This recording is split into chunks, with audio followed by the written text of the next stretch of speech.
जैसा कि DIG sir बता रहे थे, आप सबको अवगत हैं कि 24 तारीख की रात को कुसुम्बा थाना में एक घटना कारित की गई, जिसकी सूचना 25 को थाना को मिली। 24 को मंगला जुलूस के दौरान जो मृतिका है, एक नाबालिग बच्ची है, वो मंगला जुलूस के बाद मिसिंग पाई गई। गांव के कुछ लोगों को ये बताया गया कि घर के सदस्यों के द्वारा कि ये मंगला जुलूस के बाद से कहीं गई है, मिल नहीं रही है, और उसको ढूंढने का प्रयास किया गया। कुछ हद तक गांव के कुछ लोग इसमें इन्वॉल्व हुए उसको ढूंढने में। अगले दिन तक बॉडी या वो बच्ची नहीं मिली, तो फिर जब अगले दिन उसका मृत शरीर के बारे में जानकारी प्राप्त हुई, हम लोगों ने FIR किया। इसमें मुख्य रूप से 3 मेन अक्यूज्ड अभी तक सामने आए हैं। इसमें एक खुद उसकी मां है रेशमी देवी, दूसरा भीम राम है, और तीसरी एक जो तंत्र मंत्र करती हैं, ओझा गुनी जिसको भी कहते हैं, एक महिला है शांति देवी। जो मृतिका की मां है और भीम राम के बीच करीब 10 वर्षों से अनैतिक संबंध की बात सामने आई है, और उनके जो पति हैं वो महाराष्ट्र में कुछ रोजगार करते हैं और कम ही घर आना जाना होता है। मृतिका के जो बाकी भाई बहन हैं, वो भी उनको अपने पिता के नजर से ही देखते हैं, और एक तरह से उस परिवार के ऊपर भीमराम का कंप्लीट होल्ड जैसा है। तो इनके जो पुत्र हैं, मतलब मृतिका का जो भाई हुआ, उसके विषय में उनकी मां काफी चिंतित रहती थी, क्योंकि वो मानसिक और शारीरिक रूप से उनको कमजोर लगता था। साथ में उनका इकलौता बेटा था, तो उनको हमेशा इस बात की चिंता रहती थी कि कैसे इसका भविष्य उज्जवल हो जाए, ठीक हो जाए, स्वास्थ्य भी इसका अच्छा हो जाए। ओझा गुनी का जो उनकी विश्वास है, वो पिछले कई सालों से वो जो हम लोग बताए कि शांति देवी हैं, जो ओझा गुनी करती हैं, और जो एक भक्तिनी जिसको कहा जाता है ग्रामीण परिवेश में, उनके पास जाती थी।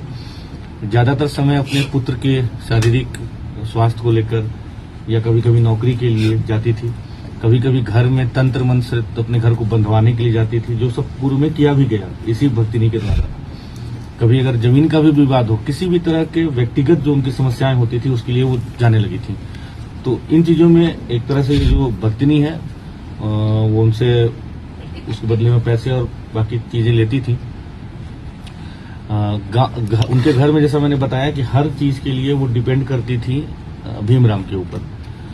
तो घटना के दिन भी जब ये अपनी मृतिका के साथ, छोटी बच्ची के साथ और भीमराम के साथ उनके घर गई, वो भक्तिनी के घर गई, तो उनके घर में एक छोटा सा, जिसको वो मंदिर कह रहे हैं, उसको धरती माता मंदिर या मनसा देवी मंदिर भी कहा जा रहा है, तो उस मंदिर में इनको बुलाया गया। हालांकि माँ बेटी दोनों दरवाजे से गई, लेकिन जो भीमराम था उसके विषय में बता रहे कि वो पीछे का जो छोटा सा बाउंड्री होता है, उसको कूद करके छुप करके आया। और उस समय पहले वो भक्तिनी के द्वारा बताया गया कि इसके ऊपर देवास आया हुआ है, तो माता आई हुई, जिसको हम लोग ग्रामीण बोलचाल में कहते हैं, और उसको टिकाव करके कुछ अपना मंत्र का वो ढोंग करके और छोड़ दी। बच्ची वापस से आकर के और जो मंगला जुलूस था उसमें पार्टिसिपेट करने लगी, और भक्तिनी के द्वारा बताया गया कि आप दोबारा से आइए, इसको लेके अच्छे मुहूर्त वगैरह के बारे में बताते हुए कि 9:30 बजे के आसपास के बाद आना है। जब दोबारा से गए तो, और साथ में ये भी बताया गया कि जो हम आज करेंगे, इसका इलाज करेंगे, जो बलि हम देंगे, उसमें हमको एक मेल पुरुष का जरूरत पड़ेगा। तो मृतिका, उनकी माँ, इस काम के लिए भीमराम को दोबारा अपने साथ लेके गई, और मृतिका को भी लेके गई।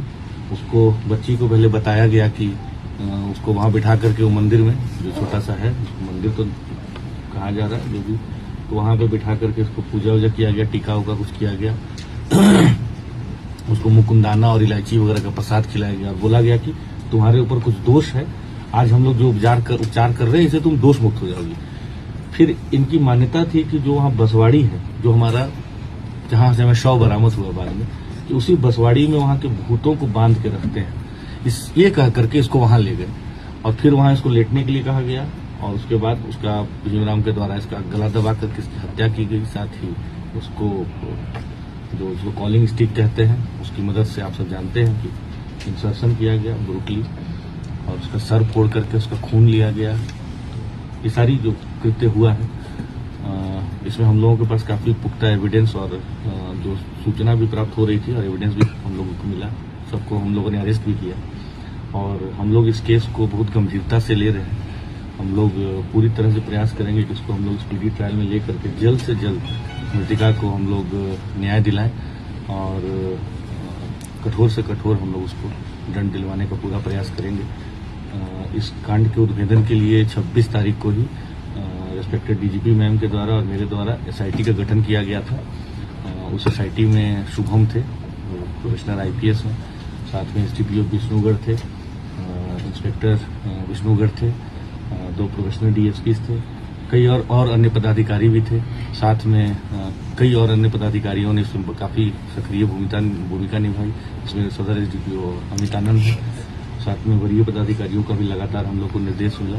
तो इन सब के कारण हम लोगों ने इस कांड का उद्भेदन किया है। सभी लोगों की गिरफ्तारी कर ली गई है। जो विधि सम्मत सारे प्रोसेस हैं फॉलो किए गए हैं, आगे भी किए जाएंगे और इस विभत्स घटना का हम लोगों ने उद्भेदन किया। आप लोग जानते हैं कि घटना कारित होने के बाद ये भीमराम ही है जिसने कि इस घटना को कई तरह के कलर देने की कोशिश की। बार बार वो पुलिस को गुमराह करने के लिए, इन्वेस्टिगेटिव एजेंसी को गुमराह करने का प्रयास करता रहा। But finally on the basis of very good evidence हम लोगों ने तीनों को आज अरेस्ट किया है। यही भीमराम का स्टेटमेंट आया था ना कि इस पर कार्रवाई होनी चाहिए, ध्यान देना चाहिए। पहला स्टेटमेंट काट करके मैंने स्टेटमेंट उनका नहीं देखा है, लेकिन अगर आया होगा हो सकता है।